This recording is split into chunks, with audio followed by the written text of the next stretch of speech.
이번 시간에는 우리 계산기에 대해서 같이 한번 살펴보도록 하겠습니다. 계산기라는 프로그램을 가지고 간단한 사칙 연산부터 시작해서 우리 삼각법도 계산할 수 있고요. 진법 변환도 할 수 있고 날짜 같은 것도 계산할 수 있고 통화 환율 같은 것도 우리가 계산을 할 수 있어요. 그때 이제 계산기를 실행시키는 방법은 시작 버튼 누르고요. 그리고 계산기 선택해 주면 됩니다. 그렇게 해서 이제 계산기를 켜게 되면 지금처럼 이런 계산기가 나와요. 그래서 지금 여기 보게 되면 표준하고 되어 있고 우리가 일반적으로 쓰는 그런 계산기가 나온 거고요. 그 다음에 여기서 요 메뉴를 누르게 되면은 지금처럼 계산기 종류가 이렇게 쭉 나타납니다. 표준 계산기도 있고 구항용도 있고 그래프, 프로그래머, 날짜 계산하고 이렇게 여러 가지가 있어요. 그러면 이 중에서 이제 내가 원하는 그 계산기를 켜서 우리가 계산을 하면 되겠죠. 그리고 여기서는 이제 이런 것들만 있는 게 아니라 아래쪽에 보게 되면 변환기하고 있습니다. 자, 이 변환기에 보게 되면 이제 통화 환율 같은 것도 변환시켜서 우리가 볼 수 있고 부피가 됐든 길이가 됐든 무게 질량이 됐든 온도가 됐든 에너지, 면적, 속도 뭐 이런 거 여러 가지를 전부 다 우리가 변환기를 이용해서 변환시켜서 우리가 볼 수 있습니다. 그래서 우리 계산기의 종류에는 표준 모드가 있고 공학용이 있고 프로그래머 모드, 그 다음에 날짜 계산 모드하고 이렇게 있더라. 표준 모드는 그냥 우리가 일반적으로 사용하는 사칙 연산 계산할 때 쓰는 거고요. 그리고 공학용이다 그러면 이제 삼각법이 됐든 함수가 됐든 최대 32자리까지 그렇게 계산을 해주고요. 그 다음에 이제 프로그래머 모드다라고 하게 되면 진법 변환을 할 때 우리가 사용을 하는데 최대 64자리까지 그렇게 계산할 수 있습니다. 그 다음에 이제 날짜 계산 모드는 두 날짜 사이에 그 차이가 얼마인지 그런 것도 계산할 수 있고 그 다음에 특정 날짜에다가 며칠을 더하거나 며칠을 뺀 날짜, 그 날짜가 며칠인지 그런 것들을 이제 계산할 수 있어요. 그래서 어떤 특정 날짜를 하나 정해놓고 100일 후가 며칠인지, 50일 후가 며칠인지, 100일 전이 며칠인지 그런 것들 이제 계산한다는 거예요. 그리고 이제 변환기를 이용해서 이제 통화 환율부터 시작해서 이런 것들을 전부 다 우리가 변환기를 이용해서 계산할 수 있고요. 우리가 계산기를 켜놓고 우리 키보드에 보게 되면 우리 숫자 키패드 있죠? 그걸 이용해서 우리가 수식을 입력할 수 있습니다. 그리고 내가 입력한 내용들을 싹 다 지울 때는 C가 됐든 ESC가 됐든 눌러주면 돼요. 우리 계산기에 보면 C 있죠? 그거 누르거나 아니면 우리 키보드에서 ESC를 누르게 되면 입력한 내용들이 싹 다 지워집니다. 그리고 우리 계산기에 표시된 그 숫자 있죠? 그 숫자를 우리가 저장을 할 때는 MS 단추를 눌러주면 되고요. 저장된 숫자를 불러올 때는 우리가 MR이라는 단추를 눌러주면 돼요. 자, 스티커 메모라는 거는 우리 바탕화면에다가 포스트잇 메모를 우리가 추가시켜서 붙여서 쓴다라고 생각을 하시면 돼요. 그래서 이 포스트잇 메모, 스티커 메모에다가 간단한 내용을 그냥 입력할 수 있는 그런 앱을 보고 얘기하는 거고 실행시키는 방법은 우리 시작 버튼 누르고요. 스티커 메모 얘를 선택해 주면 돼요. 얘를 실행시키게 되면 지금처럼 이런 게 하나 생겨요. 이런 게 하나 생기면 이제 여기다가 우리가 메모 같은 거 작성할 수 있습니다. 그래서 이런 거 작성할 수 있고요. 포스트잇도 우리 색깔 보면 여러 가지가 있죠. 얘도 마찬가지요. 여기서 점점점이라는 거 얘를 누르게 되면 지금처럼 색깔 같은 것도 우리가 변경시킬 수 있게 그렇게 이제 나타나요.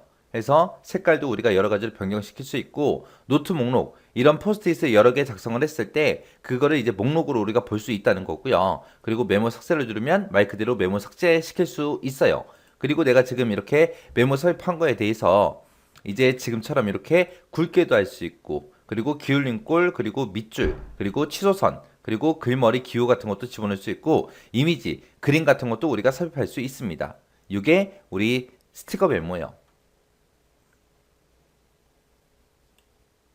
자, 음성 녹음기라는 거는 말 그대로 소리를 녹음해 주는 거예요. 소리를 녹음할 때 M4A라는 이 형식의 오디오 파일로 저장을 해 줍니다. 그때 이제 실행시키는 방법이 시작 버튼 누르고 음성 녹음기 얘 선택해 주면 돼요. 그래서 이런 소리 같은 것들 녹음하려면 반드시 마이크 같은 것들 반드시 설치가 되어 있어야 우리가 실행을 시킬 수 있어요. 그래서 음성 녹음기를 실행시키고 나면 지금처럼 이런 화면이 나타나고 여기서 이제 가운데 있는 얘를 클릭해서 우리가 녹음을 해주면 됩니다. 자, 우리 윈도우 보조 프로그램에 보게 되면 그림판이라는 게 있고 지금처럼 그림판 3D라는 게 있고 이렇게 두 가지가 있어요. 그냥 그림판에서는 2D 작업만 할 수 있는데 우리 그림판 3D는 3D까지 그렇게 이제 작업이 가능한 앱을 보고 우리가 그림판 3D라고 그렇게 불러요. 실행시키는 방법은 우리 시작 버튼 누르고요. 그림판 3D 얘를 이제 선택해서 실행을 시켜주면 됩니다. 그때 이제 그림판 3D에서 작업 가능한 그런 파일은 이미지가 됐든 비디오가 됐든 3D 모델 파일이 됐든 아니면 그림판 3D 프로젝트로 그렇게 우리가 저장을 시킬 수 있어요. 그리고 우리가 작성한 그런 여러 가지 개체들 있죠. 그 개체들을 하나로 묶어서 우리가 그룹화도 시켜서 우리가 그림 그릴 수 있는 거고요. 우리 일반 그림판처럼 Shift를 누른 상태에서 이제 수평선이 됐든 수직선이 됐든 45도 대각선이 됐든 정사각형 정원 이런 것들을 전부 다 그릴 수 있습니다. 얘는 이제 그림판이랑 똑같죠. 그래서 우리가 그림판을 실행시키게 되면 지금처럼 이렇게 그림판 3D가 이렇게 나타납니다. 자, 이렇게 해서 우리가 3D로 뭔가 이제 작업을 할 수 있더라. 그렇게 이제 기억하시면 돼요. 이렇게 이제요. 이렇게 해서 이제 우리가 3D 그림판이 이런 3D를 우리가 그림 그릴 수 있게끔 편집할 수 있게끔 도와주는 그런 앱입니다. 그 다음에 이제 그 위에 보니까 이제 브러쉬라는 게 있고 2D 쉐이프라는 게 있고 3D 쉐이프라는 게 있고 스티커도 있고 텍스트, 효과 뭐 여러 가지가 있죠. 그 중에 브러쉬를 선택해 보게 되면 그림 그릴 때 쓸 수 있는 마커 같은 것들 여러 가지 있고 두께나 불투명도 이런 것도 우리가 지정해 줄 수 있습니다. 그리고 색깔 같은 것도 우리가 변경시킬 수 있고요. 그 다음에 2D 쉐이프라는 곳에 가게 되면 지금처럼 곡선 같은 것들 이런 것도 그릴 수 있고 2D 쉐이프에서 여러 가지 형태, 모양 같은 것도 우리가 전부 다 그림 그릴 수 있습니다. 그 다음에 이제 3D 쉐이프요. 3D 쉐이프다 그러면 3D로 이런 것들 그릴 수 있고 3D 개체도 있고 3D 모델도 있고 여러 가지 있어요. 그리고 색깔 같은 것도 내가 추가도 시키고 사용도 할 수 있는 거. 그 다음에 이제 스티커라는 게 있는데 스티커는 말 그대로 이런 3D 그림에다가 우리가 스티커 같은 것도 이런 것도 갖다 붙여 놓을 수 있고요. 그 옆에 거 찍어 보면 이제 질감 같은 것도 우리가 마음대로 집어넣을 수 있습니다. 그 다음에 이제 텍스트를 찍어 보게 되면 말 그대로 얘는 텍스트, 글씨 쓰는 거죠, 글씨. 그때 이제 글자 모양, 크기, 색깔 그런 것도 전부 다 변경시킬 수 있어요. 그 다음에 이제 그 옆에 보게 되면 이제 효과라고 있습니다. 효과에서 이제 어떤 색으로 할 건지, 그리고 조명 같은 것들 이제 어느 방향에서 조명이 비치게 할 건지, 이렇게 이제 여러 가지 필터랑 우리 조명 효과 이런 것도 지정해 주는 곳이 우리 효과예요. 그래서 지금처럼 이렇게 색깔을 찍게 되면 지금처럼 이렇게 색깔이 변하죠. 그 다음에 그때 이제 조명 휠 해서 밝기를 어느 쪽에서 밝게 하고 어느 쪽에서 어둡게 할 건지 이런 것도 우리가 마음대로 지정할 수 있다는 겁니다. 그 다음에 그 뒤에 보게 되면 이제 캔버스하고 나오죠. 캔버스 얘를 찍어 보면 이 캔버스라는 거는 전체 내가 작업할 수 있는 공간, 그 공간의 크기, 그 크기를 이제 우리가 지정할 수 있어요. 그래서 캔버스의 크기를 이제 너비, 높이로 지정을 할 수 있고요. 그때 지정할 가능한 단위는 이제 백분위라고 픽셀 단위로 우리가 지정해 줄 수 있어요. 그래서 여기 지금 보니까 이제 너비다 높이다 하고 나왔고 가로 세로 비율 고정시킬래 말래 그런 것도 나왔고 캔버스와 함께 이미지 크기를 같이 조정할 건지 말 건지 그런 것도 나왔고요. 그 다음에 그 밑에 보니까 이제 백분율 단위로 할래 픽셀 단위로 할래 그렇게 이제 물어보죠. 이런 것들이 있습니다. 해서 그림판의 3D의 주요 기능에 보게 되면 브러쉬 기능도 있고 2D 쉐이프, 3D 쉐이프, 그 다음에 스티커도 있고 여러 가지 있어요. 자, 그리고 이제 그 뒤에 넘어가서 보면 텍스트라는 것도 있고 효과도 있고 캔버스 3D 라이브러리하고 이렇게 여러 가지 있습니다. 자, 여기 있는 것들 여러분들이 직접 그림판 3D를 실행을 시켜놓고 한 번씩 그냥 아무 그림이나 한번 그려보세요. 그러면 이제 여러분들이 머릿속에 정확하게 확 들어갈 겁니다. 그냥 글씨로만 봐서는 머릿속에 잘 안 들어와요. 안 들어오니까 직접 실행시켜서 아무 그림이나 한번 3D 그림 한번 그려보세요. 그려보고 이런 효과 같은 것도 넣어보고 해보세요. 자, 캡처 스케치라는 거는 우리 윈도우 보조 프로그램을 보게 되면 우리 캡처 도구가 있었죠. 그거랑 마찬가지로 화면의 특정 부분을 캡처하거나 전체를 캡처해서 우리가 JPG가 됐든 PNG가 됐든 GIF로 우리가 저장하는 앱, 저장하는 프로그램을 보고 우리가 캡처 스케치라고 그렇게 불러요. 얘를 이제 실행시키는 방법은 시작 버튼 누르고요. 캡처 및 스케치 얘를 선택해 주면 됩니다. 그때 이제 우리가 캡처할 수 있는 그 유형에는 사각형으로 우리가 직접 드래그해서 우리가 캡처도 할 수 있고요. 자유형도 있고 창도 있고 전체 화면도 있고 이렇게 네 가지가 있어요. 자, 요거는 이제 우리 캡처 도구랑 똑같죠. 그때 이제 캡처 및 스케치 여기에 이제 단축키가 있는데 그 단축키가 윈도우 키 누르고요. Shift하고 S를 누르게 되면 캡처 스케치 얘가 이제 실행이 돼요. 얘랑 이제 그냥 캡처 도구랑 다른 점이 뭐냐 실행 한번 시켜보자고요. 자, 이게 이제 캡처 및 스케치라는 거 실행시켰을 때 지금 시작 버튼 있죠? 그 부분 작업 표시를 제가 일부를 캡처를 했습니다. 캡처해 놓고 이제 요 위에 보게 되면 볼펜도 있고요. 그 다음에 우리 연필도 있고, 그 다음에 형광펜도 있고, 지우개도 있고, 그 다음에 자도 있고, 이렇게 여러 가지가 있어요. 그래서 이런 연필 같은 걸로 우리가 색깔을 집어넣는다거나 이런 것들, 글씨 같은 것도 쓰고 쓸 수 있어요. 또 그 옆에 것도 찍어서 연필 같은 것도 그릴 수 있고, 형광펜으로 이제 밑줄 같은 것도 칠 수 있고, 그 다음에 지우개로 잘못 그린 게 있으면 지우기도 하고, 그 다음에 눈금 자를 이용해서 우리가 뭔가 크기를 잰다거나 할 수도 있고요. 그 밑에 보게 되면 이제 각도기라는 것도 있어요. 이 각도기라는 걸 이용해서 우리가 각도 조절 같은 것도 우리가 할 수 있게끔 그렇게 이제 해줍니다. 그리고 여기서 이제 새로 내가 캡처하겠다라고 해서 새 캡처라는 걸 찍어보게 되면 지금 캡처할 거냐, 3초 후에 할 거냐, 10초 후에 할 거냐 이런 것도 우리가 지정해 줄 수 있습니다. 그래서 우리 캡처 유형에는 이런 것들이 있고, 그 다음에 단축키는 요거라고 했어요. 그리고 우리가 볼펜이 됐든 연필이 됐든 형광펜이 됐든 지우개 눈금자가 됐든 이런 것들을 이용해서 캡처한 이미지에다가 필요한 정보 같은 것들을 우리가 추가시킬 수 있더라. 이렇게 이제 캡처한 이미지는 바로 이메일을 통해서 바로 전송도 할 수 있어요. 그리고 캡처 옵션에는 지금 캡처 3초 후, 10초 후 이렇게 이제 세 가지가 있습니다.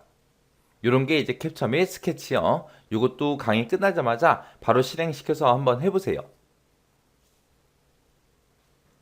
자, 이 사진이라는 거는 사진이 됐든 비디오 파일이 됐든 이런 것들을 화면에 재생하거나 편집하는 그런 앱을 보고 얘기하는 거고요. 실행시키는 방법은 우리 시작 버튼 누르고요. 사진을 선택해 주면 됩니다. 그러면 이제 사진 라이브러리에 보게 되면 사진이 됐든 비디오 파일 같은 것들을 우리가 컬렉션이다, 앨범이다, 피플이다, 폴더다 해서 이런 걸로 이제 구분해서 우리가 관리할 수 있게 그렇게 이제 해줘요. 컬렉션이다 그러면 컬렉션이라는 거는 파일이 생성된 그 날짜별로 관리를 해주는 거고요. 앨범이다 그러면 앨범은 여러 파일을 슬라이드쇼로 재생하는 그런 앨범을 만들어서 관리해주는 거예요. 우리 앨범 만든다 그러면 우리가 찍은 사진도 출력해서 무슨 졸업사진이다 무슨 수학여행 갔을 때 사진이다 해서 앨범을 따로따로 만들 수 있잖아요. 그런 식으로 이제 만들어서 관리해 주는 거고, 피플이다 그럼 피플은 파일에서 이제 사람하고 사물을 구분을 해요. 구분을 해서 사람별로 파일을 모아서 관리해 주는 걸 보고 얘기해요. 그 다음에 이제 폴더다 그러면 말 그대로 사진 라이브러리에 추가한 그 폴더별로 파일들을 관리해 주는 걸 보고 폴더라고 합니다. 해서 사진에는 컬렉션, 앨범, 피플, 폴더하고 이렇게 네 가지가 있더라. 여기서는 사진만 그냥 보기만 하는 게 아니라 뭐도 할 수 있다. 편집도 할 수 있더라. 그 다음에 이제 비디오 편집기라는 게 있는데, 이 비디오 편집기를 이용하게 되면 사진이 됐든 비디오 파일이 됐든 이런 파일 같은 것들을 편집할 수 있어요. 편집도 할 수 있고, 음악이 됐든 나레이션이 됐든 이런 오디오 파일을 추가시켜서 우리가 비디오 파일로 저장할 수 있습니다. 그때 이제 비디오 편집기를 실행하는 방법은 똑같아요. 우리 시작 버튼 누르고요. 그리고 비디오 편집기라는 거 선택을 해주면 돼요. 자, 알람 및 시계라는 거는 말 그대로 알람이 됐든 시계가 됐든 타이머가 됐든 스톱워치가 됐든 이런 것들을 쓸 수 있게 제공해주는 그런 앱을 보고 얘기하는 거고요. 실행시키는 방법은 우리가 시작 버튼 누르고 알람 및 시계라는 거 선택을 해주면 돼요. 그렇게 해서 이제 실행을 시키게 되면 지금처럼 이런 화면이 뜹니다. 그래서 매일마다 오전 7시가 되면 이제 알람을 설정하겠다 해서 이렇게 이제 설정도 할 수 있고 해제도 할 수 있고 할 수 있는데, 지금 여기서 위에 보게 되면 빨간색 글씨로 떴죠. PC가 뭐일 때 절전 모드 해제 상태인 경우에만 알람이 표시가 됩니다 라고 이렇게 써 있어요. 그래서 우리가 알람을 쓰기 위해서는 뭘 해야 된다? 절전 모드를 이제 해제를 해야 우리가 알람을 쓸 수 있더라. 그렇게 기억하시면 돼요. 우리 스마트폰처럼 이런 알림도 여러 가지 우리가 설정할 수 있어요. 오전 8시가 됐을 때 알람 울려라. 그때 알람 이름은 출근 시간하고 그렇게 이제 쓸게요. 출근 시간이다 라고 이렇게 쓰고, 반복은 이제 한 번만 할 거냐? 그것만 이제 선택할 수 있는 게 아니라 요 한 번만이라는 거 누르게 되면 이제 요일을 우리가 따로 이제 설정할 수 있게끔 나옵니다. 이렇게 해서 월, 화, 수, 목, 금 해서 나는 주 5일 출근하니까 이렇게 5일 동안만 울려라. 이렇게 해놓고 저장해 버리면 됩니다. 그러면 이제 알람이 이제 두 개가 생겼죠. 얘는 이제 일어나는 시간, 얘는 이제 출근하는 시간 해서 이제 알람 맞춰 놓은 거예요. 그래서 알람이라는 거는 내가 설정한 시간에 알람 화면을 표시해 주고 지정한 알람이 이제 울리게끔 이제 그렇게 할 수 있습니다. 알람이 울릴 때 다시 알림 또는 해제 둘 중에 이제 하나를 클릭할 수 있고요. 알람 이름 같은 거는 내가 마음대로 지정할 수 있더라. 그리고 반복할 때 어떻게 해라? 월요일부터 일요일 중에서 원하는 날짜를 내가 선택해서 알람이 울리게 할 수 있더라.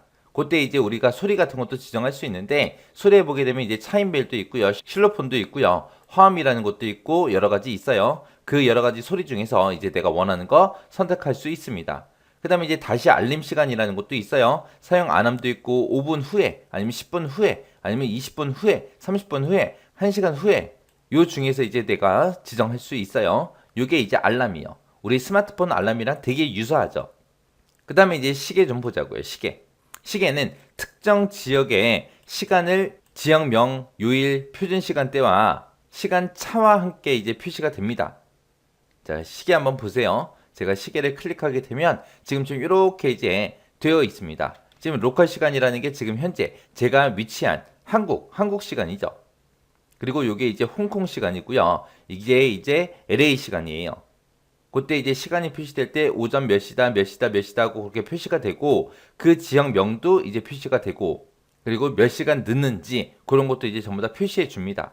그래서 내가 이런 국가를 내가 추가시키고 싶다 그랬을 때는 내가 여기서 이제 더하기 버튼 눌러서 내가 원하는 위치를 입력해 주면 돼요. 이렇게 이제 설정해 놓은 것 중에서 얘하고 얘는 내가 따로 추가시킨 거고, 내가 이제 표준 시간대로 그렇게 지정한 거거든요. 이런 것들은 우리가 삭제를 따로 할 수 없습니다. 내가 따로 추가시킨 거는 삭제할 수 있지만 표준 시간대로 설정한 거는 삭제할 수 있다 없다? 없더라. 그래서 지금 여기 내용 보게 되면 특정 지역의 시간을 지역명이랑 요일이랑 표준 시간대와 시간 차이, 얼마나 차이가 나는지 그게 이제 함께 표시가 되더라. 지역은 말 그대로 지역명으로도 우리가 검색을 할 수가 있고, 국가 이름, 국가명으로도 우리가 검색해서 지정할 수 있습니다. 그리고 이제 표준 시간대로 그렇게 지정한 그 지역 있죠? 그 지역은 기본적으로 이제 표시가 되고 삭제할 수 있다 없다? 없다. 그 다음에 이제 타이머라는 게 있고 스톱워치라는 게 있고, 이렇게 두 가지가 있습니다. 타이머를 찍어 보게 되면 지금처럼 타이머요. 설정한 시간 1분 27초가 지나면 이제 완료하고 나면 이제 소리가 울려요. 그때 이제 타이머를 내가 추가시키겠다라고 했을 때 이제 타이머 추가해서 더하기 버튼 눌러주면 되겠죠. 눌러서 이제 여기서 뭐 2분 뒤에 시간이 울리게 그렇게 만들겠다. 그렇게 해서 2분 뒤라고 그렇게 시간 설정해 주고요. 아래쪽에 보게 되면 이제 타이머 이름을 입력해라. 그렇게 나와요. 이런 타이머 이름도 내 마음대로 변경할 수 있습니다. 그리고 나서 이제 이 버튼만 눌러주면 돼요. 얘를 누르게 되면 이제 바로 이제 시간이 줄어들기 시작하죠. 이때 이제 우리 소리는 내 마음대로 지정할 수가 없어요. 타이머 이름을 내 마음대로 바꿀 수 있지만 소리는 임의로 지정할 수 있다 없다? 없다. 그거 이제 기억하시면 돼요. 그 다음에 이제 스톱워치요. 스톱워치 찍어 보게 되면 지금 좀 이렇게 돼 있습니다. 그래서 얘 가운데 거 눌러주면 이제 시작되겠죠. 자, 시작이 되고 중간에 이제 랩이라는 거 누르게 되면 이렇게 랩 시간이 찍히고 계속해서 시간은 가죠. 또 랩 한 번 더 찍어주면 두 번째 시간이 찍히고, 그리고 전체 시간도 그렇게 나옵니다. 그래서 스톱워치라는 거는 시작을 클릭한 이후에 경과 시간을 100분의 1초로 이제 측정을 해주고요. 랩과 누적 시간을 우리가 표시할 수 있습니다. 이게 이제 스톱워치라는 거요. 자, 이런 것들을 전부 다 이제 알람 및 시계 여기서 이제 설정할 수 있더라. 자, 이것도 여러분들이 한번 강의 끝나자마자 알람 및 시계라는 거 켜서 한번 해보세요.